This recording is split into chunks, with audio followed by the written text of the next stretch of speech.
Hey guys, welcome back to my channel. Today we'll discuss MSc 101 important question. Write a short note on excess capacity hypothesis that came in June 2020 exam. So excess capacity means difference between ideal output and profit maximizing output. ये generally imperfect competition में होता है जब क्या firms के पास कुछ monopoly right या कोई मोनोपोली पावर होती है जिससे वो आइडियल आउट उसकी जिससे कि फर्म्स के पास कुछ मोनोपोली पावर होती है जिससे वो जो आउटपुट प्रोड्यूस करती है वो प्रॉफिट मैक्सिमाइजिंग लेवल पे करती है रादर देन आइडियल आउटपुट जो कि होना चाहिए minimum of average cost that is long run average cost की जगह पे उससे पहले प्रायर आउटपुट पे करती है ताकि जहाँ पे प्राइस ज़्यादा होता है इसलिए आउटपुट कम होता है एज़ कम्पेयर टू आइडियल और ऑप्टिमम आउटकम। तो excess capacity is ideal output जो कि हम लोग को मिलता है average cost minimum of average cost या LAC जहाँ मिनिमम होता है minus profit maximising output. So excess capacity एक लॉन्ग रन कॉन्सेप्ट है।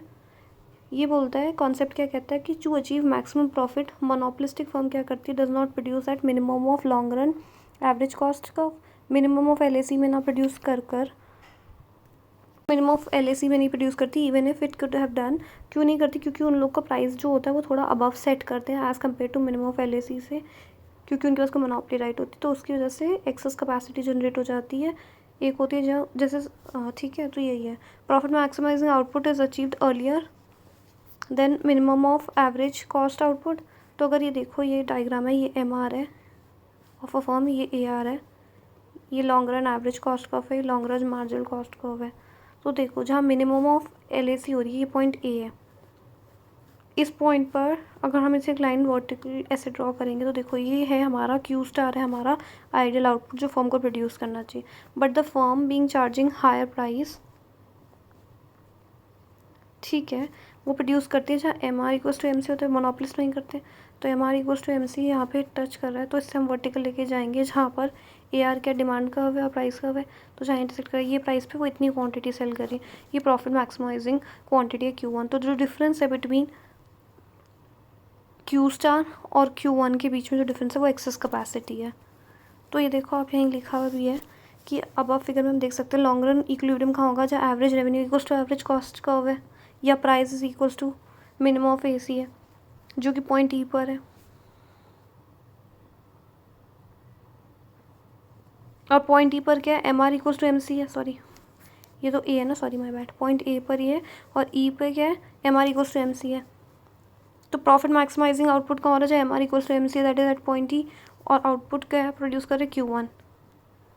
और अगर हम लोग बात करें जहाँ मिनिमम ऑफ LAC के टाइम पर आउटपुट प्रोड्यूस है Q स्टार जहाँ LAC मिनिमम है, ठीक है, वो पॉइंट A पर है। तो जो गैप है बिटवीन QL या Q1 और Q स्टार के बीच में उसे एक्सेस कैपेसिटी बोलते हैं, ठीक है। अगर Q स्टार आउटपुट प्रोड्यूस होगा तो प्राइस कम हो जाएगा और सोसाइटी को ज़्यादा आउटपुट मिलेगा।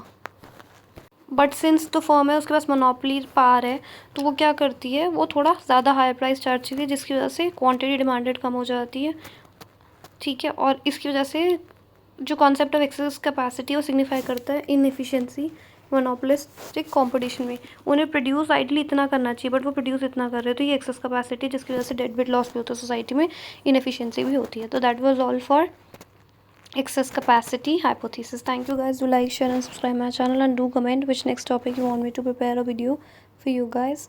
Do subscribe my channel. Thank you.